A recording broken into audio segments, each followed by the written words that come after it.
Hey guys, Punisher88 here. So, it's Saturday, so you know what that means. It's time for the weekend review.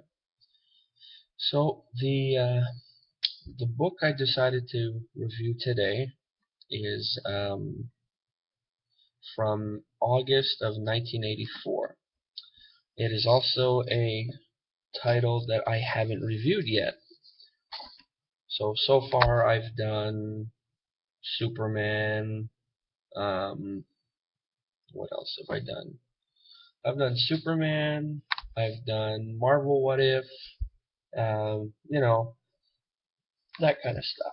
But I haven't done, actually, I haven't done this title, and this is the first time I've actually covered a group title. The book I'm talking about is The New Teen Titans #1. Like I said, from August 1984. So, a couple things about the book. First off, um, yeah. First off, the team up on this book is awesome. I mean, you have Marv Wolfman writing, and he's known for some pretty good stuff. And then the artist for this book is one of my all-time favorite comic book artists, and it's George Perez. So you know you're getting into something good. This series lasted for 49 issues, and George Perez stayed on for the first 5. Then he went to do some other stuff, and then he came back in I think the third Teen Titans series, and he did some stuff, as well as Marv Wolfman. He stayed on as writing for this series for I think like 17 or 20 issues or something. Then he left for a bit, and then he came back. So that's that. As for the period this book came out, uh, which members are part of the Teen Titans in this book, you have Cyborg, Starfire, Wonder Girl, Changeling, or who I'm to myself and everyone else who know him as Beast Boy. Yeah, Nightwing, Raven, and then the newest member from the last series is his name's Jericho. And just a little fact about Jericho. In the last Teen Titans series before this one, in one of the most famous Teen Titans stories, which is called the Judas Contract. And to those of you out there who know your first appearance for characters, you would know that that is, I believe, in part 4, the last one. So it's, I think, issue 44 is the first appearance of Nightwing. But anyway, we find out that Jericho is actually Deathstroke's son, and I believe he's a mute, because so far in this book he doesn't talk. He just uses sign language and stuff. So, which is pretty neat, because the way they play him off, even though he doesn't talk, it's cool how the other members understand him and everything. Well, that's more thanks to Wonder Girl. Because when Jericho tries to talk, Nightwing freaks out right all the time. So, well, not all. Well, hear me out. You know what I'm talking about. So, the book starts off. You got the whole team is together, and they're outside, and they're doing a training exercise slash playing tag, and Changeling is it, and basically it makes the game interesting because or not Changeling, sorry, Jericho. And what makes it so interesting is because Jericho's ability is as soon as someone looks him in the eye, he could jump into their body and take control over them. And which first happens with Changeling, and so Jericho takes control of him. He goes after Nightwing and everything. So they really got to be like on the ball, because they could think one of their team members is who they think it is, and it's totally different. So this goes back and forth for a while, and then from from Changeling he jumps into Starfire, I believe. Just look. Yeah, he jumps into Starfire, and as that happens, they try and figure out how they can catch him, like get him out of her body. So I believe it's Wonder Girl and Cyborg. They team up and they blast him out pretty much of Starfire's body without hurting Starfire. And then as this is going on, uh, Raven appears, and as she appears, she tells the team that she has bad news, um, that there's something evil coming and everything, and Jericho doesn't realize this, and so with all the excitement of you know playing tag or whatever, he tries to jump into Raven's body, which is kind of a bad move because Raven has a lot of weird stuff going on in her head. So as um, Jericho goes to jump into her body, Raven freaks out and she teleports. And as she teleports, um, well, just before she does, not Raven, Jericho got a glimpse of what's in Raven's head. And after she teleported, the rest of the Titans, they go check on Jericho to see if he's okay, and he's like shaking, he's all wide-eyed, and he's freaking out and everything. And like I said, he's doing sign language at like a mile a minute, and Nightwing's trying to figure out what he's saying, and he's like, I don't know what the heck, I don't know what he's saying. He's signing too fast, and so Wonder Girl helps him out. She could understand what he's saying, and basically it's to let the whole team know that um, when Jericho went to leap into her, he saw an evil presence. He saw a lot of evil inside her, and then from that it jumps to um, Titan Tower, and they're in like the meeting room, and everyone's talking about how they want to help Raven, but at the same time, how do they help her if she's not letting them know what's going on?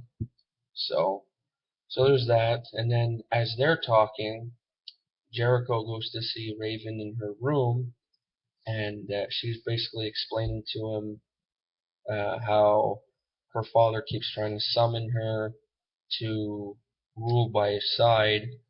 And for those of you out there who don't know who Raven's dad is, his name's Trigon, and he's basically a giant demon, and he's very scary. He's cool, but he's scary.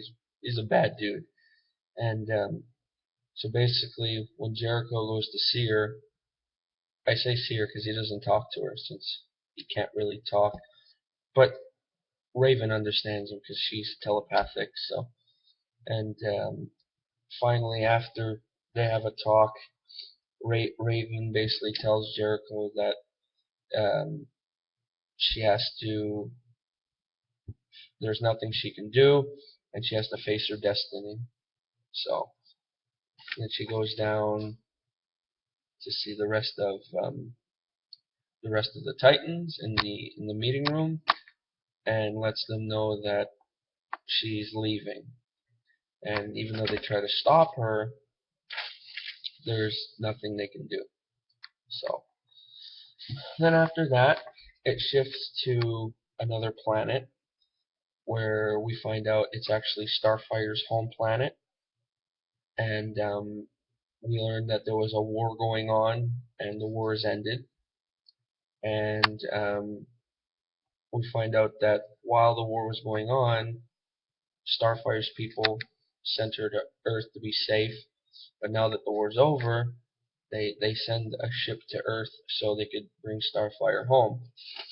So, and that's all we hear about that. It's only a quick 2-page spread. Then we go back to Titan Tower, and we see Changeling and Cyborg together, and they're watching some videos of Raven, and they noticed over time how her face is changing, and it's looking more and more, well, evil. And they start putting this little connection together of, about what Jericho said and how he saw evil in her, and now how her appearance is changing and everything. So, and then from that, it goes to, we see Jericho by himself, and he's thinking on how, um, it's sad seeing Raven fighting this battle by herself, and how he really wants to help her. So he goes to see her, and he tries to help her. And how he tries to do that is basically, while she's lying in her room, he looks her in the eyes, he opens her eye, he looks her in the eyes, and he jumps into her body. And as soon as he enters her body, and all kinds of weird stuff starts happening. Like, all this weird, trippy stuff. But you gotta admit, all that coloring and stuff, that is so cool. I love all this kind of stuff, all detail and stuff. So cool. So as he's going through this weird, it looks like he's on a path to hell pretty much. And anyway, as he's going down, he actually runs into Raven's mom, and she realizes that he's not Raven, and she kind of she freaks out. And then all of a sudden there's these word bubbles where it's basically just like a voice talking, and he realizes that Jericho isn't Raven. And the last one is like, he tells him, he basically tells him that he's like, oh, you wish to see me, you wish to stare death in the face. And that's where we finally get to see Trigon. Was that spread cool or what, huh? That's awesome. That's George Perez goodness right there. And then he's basically telling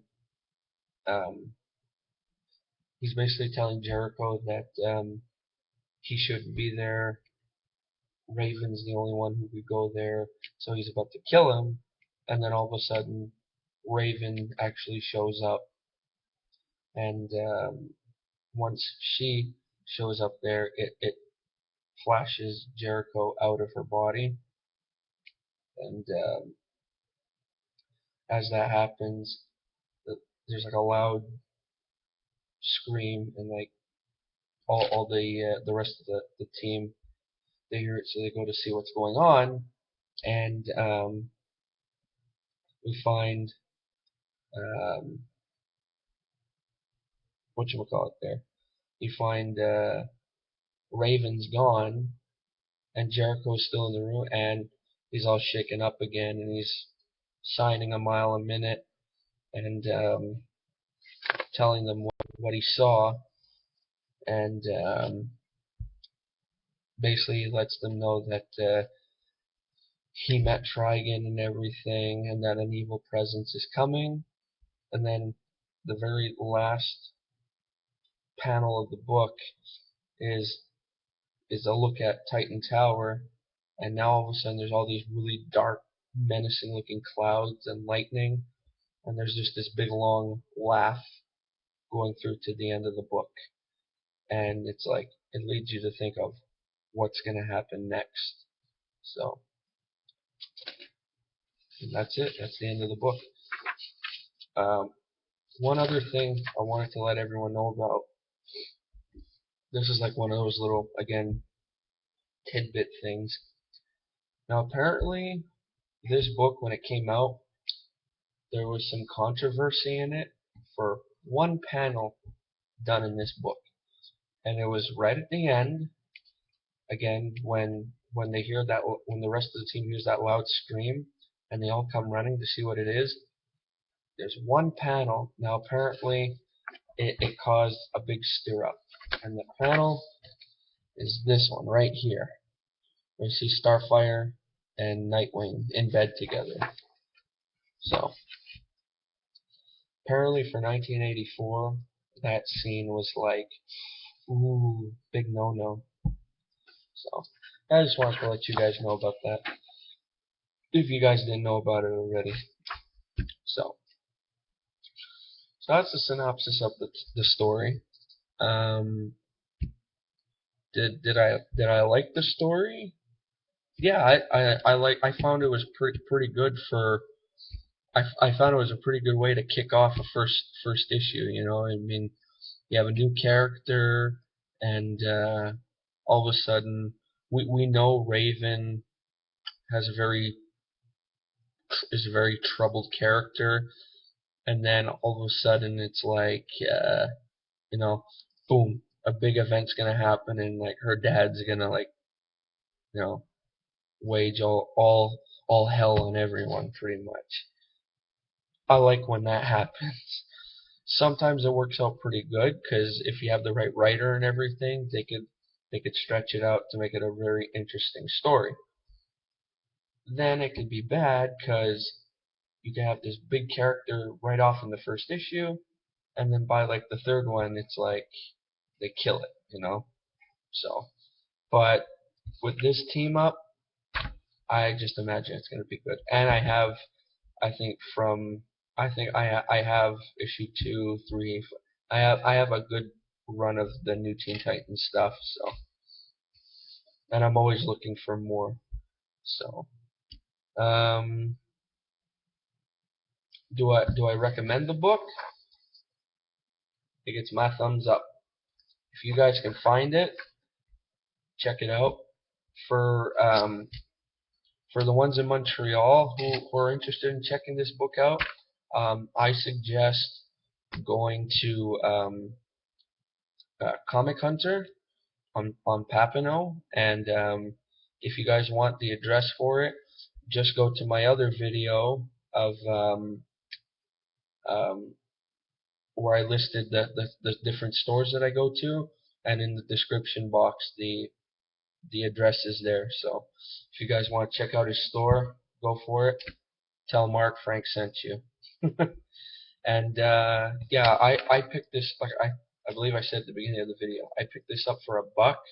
So hey, you can't go wrong, you know, finding an issue 1 for $1. Yeah, that's about it pretty much. It was a good story.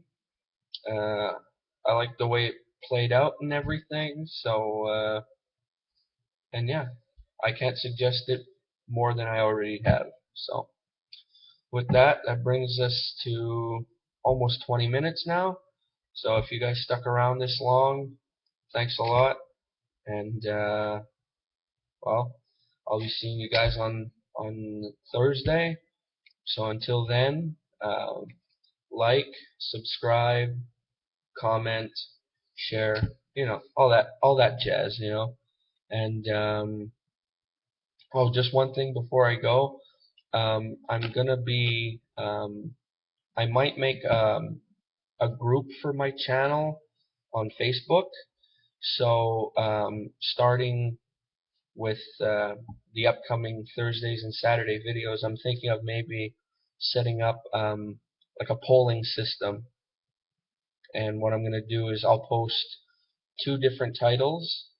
Like, so for Thursday it'll be two current titles, Saturday two older books, and then you guys vote them out, and then whichever one gets the most votes, I'll review it. So stay tuned to that, and I'll fill you guys in on more details once I figure out how to actually set it all up and everything. So until then, you guys keep it easy, and I'll see you on Thursday.